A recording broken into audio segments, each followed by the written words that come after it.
Hey, today's my birthday, so I wanted to make a depressing birthday video. No, I'm like it. Well, it is kind of. But, really think about each of us. What molds us, you know? What factors exist in our lives that really change us? Well, the obvious one, family is probably first. You know, we were around each other a lot. Friends. Maybe they have ideas or raise issues, you know, you talk about things and it molds you. School, obviously. Especially college. A lot of people seem to really change after going to college.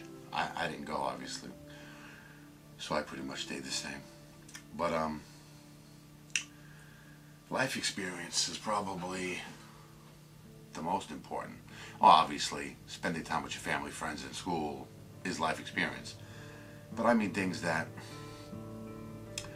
exist outside those places, like even at work, or just things you see in the street. Like, you know, as you get older, you seem to remember the bad things and the good things. You ever notice that? You forget a lot of the in-between stuff. Like, right now, just try to remember what the first microwave that you had in your house looked like. I honestly can't remember what it looked like. You know, but that's like an insignificant thing. It's not really important. So I guess our brains push out such information. You know? But getting back to being molded. You know, life and death drama molded me, I guess, the most. Especially of recent. Like I would say the last 10 years of my life. I worked in a nursing home. I mentioned it before. You know, it's a weird thing about working in the nursing home. You could be talking to a resident.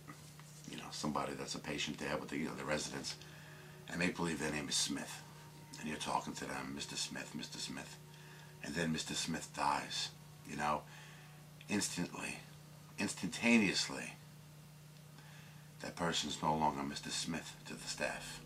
You know how they refer to Mr. Smith now? They call Mr. Smith the body, you know. It's a scary thing too.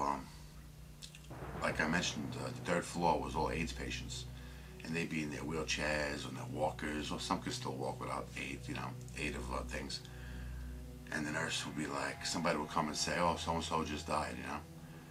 Remove the body, take the body to the morgue, you know. And this person was walking around like 10 minutes earlier maybe. And all the other patients looking at each other, and slowly they all disappeared to their rooms, you know. And I was standing there like, ooh. Like it's rough, you know. Like I guess they realize that when they die, they too will be referred to as the body. Did you ever hold a dead person?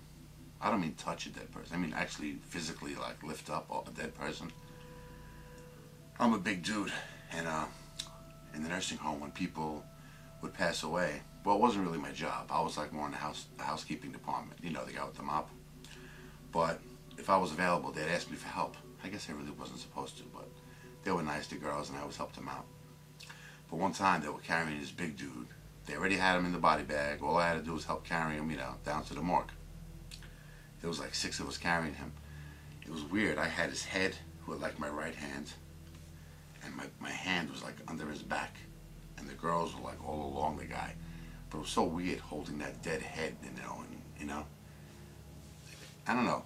It's not like carrying groceries or products and stuff. You realize you're carrying a deceased person, you know? It's just very weird. It's like another time I remember when I was a little kid. My Uncle Tony died, and everybody was kissing him on the forehead, you know, when he was in the coffin. So I was like, I don't know. So I went, you know, I gave him a kiss on the forehead too. And it was like really weird, man. It wasn't like, I didn't even think about like what it would be.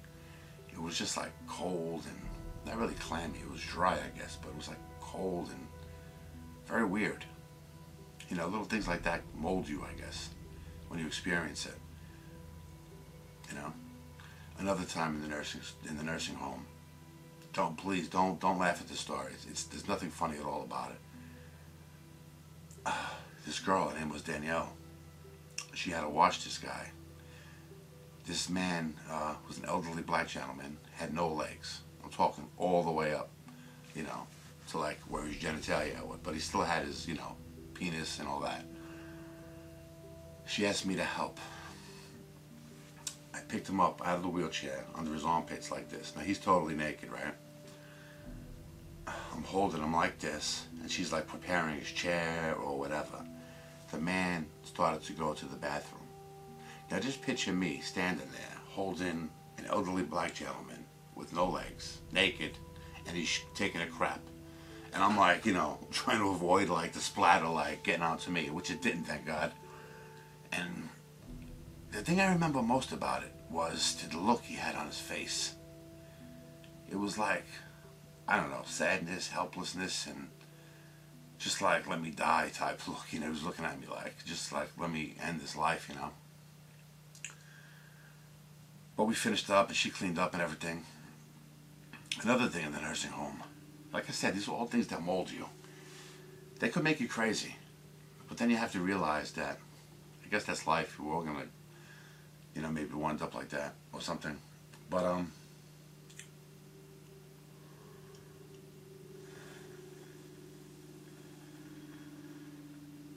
some people come into the nursing home and they're young. They were in accidents, or that's like really sad. But there's one ailment, I don't even know what it is. I didn't look it up on the internet. It was just something I wanted to avoid ever since I've seen it. But some people, I don't know if you've come across this, they have an ailment by which they're like stuck in, and I don't know if it's permanent, but to me it looks permanent, because every time I saw these people it was the same thing. And they're stuck in like a pose, like something like this, like, and it's like they're always like that. They can't even talk, move, nothing. They just exist, and like they're being fed with tubes and stuff. And some of them are so young too, and it's like they're gonna be like this their whole life. You know, a TV show. I don't know if I mentioned this before, but it really pissed me off, man. This was like a while back. It was a show called It's a Miracle, and if you ever watch The Waltons, Richard Thomas, I think his name was, the one that played John Boy. He has like the freckle or something on his face. He was the host of this stupid show.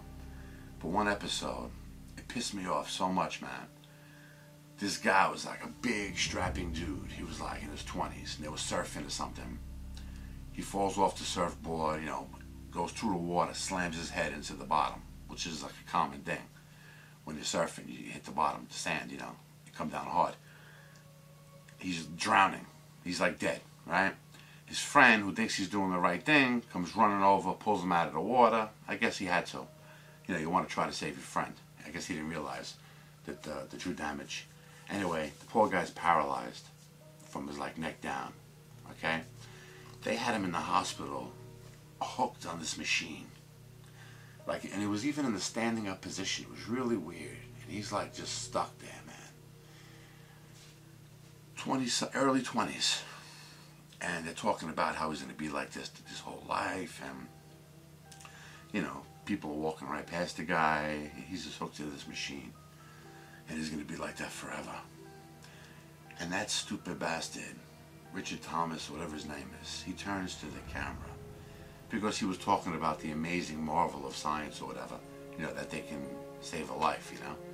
He actually looked into the camera and said, it's a miracle. You know, if I had like mind powers, like Carrie or something, I would have exploded him. You know what I'm saying? When he said those words, that's a miracle. It's not a miracle, it's a curse. Okay? I've seen it in the nursing home. People are stuck in nightmare poses. People should be allowed to die. I mean, why keep them alive? It makes no sense. They're suffering, man. And I worked in one nursing home, and I've seen maybe 10 people like that. Is every nursing home jam-packed with people like that? Anyway, take it easy. And please let me know what molds you.